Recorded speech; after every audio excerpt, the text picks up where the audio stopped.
kesihatan. Nak cek darah jenis berapa, segar ke tak, ada kaunter untuk pusat kesihatan. Kemudian ada kaunter SPR, nak daftar boleh, nak tukar tempat mengundi boleh, nak semak mengundi mana pun boleh. Kemudian ada kaunter belia. Kaunter belia ni untuk mendapatkan maklumat-maklumat ataupun aktiviti terbaru, terkini daripada Kementerian Belia dan Sukan. Dan kita juga ada Gerai Bumi Putra Kelantan yang menjual makanan beku.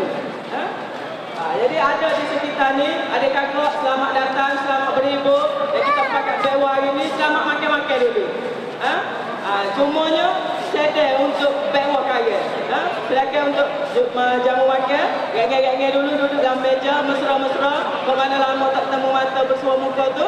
Dan kita dengar persembahan. Kaya bila sampai ketibaan pemimpin kesayangan kita Tok Pa, kita sama-sama bangun dan memberi tepukan. Jadi silakan untuk buat persembahan tu.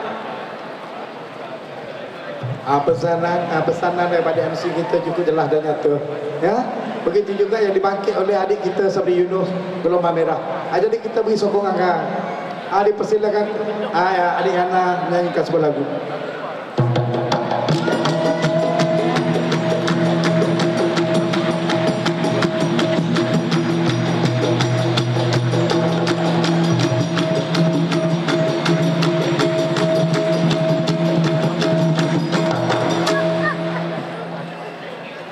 जो भी कसमें खाए थी हमने, वादा किया था जो मिलके, तूने जीवन मिलाया था मेरे सवेरा।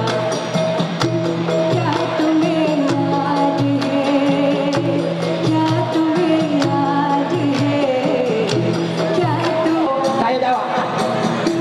Dengan niat dia, Isa nak goyak. Jiwa Isa sakit kalau Isa tak buat. Saya nak memartabat seni warisan. Saya orang darat. Saya orang darat. Terima kasih.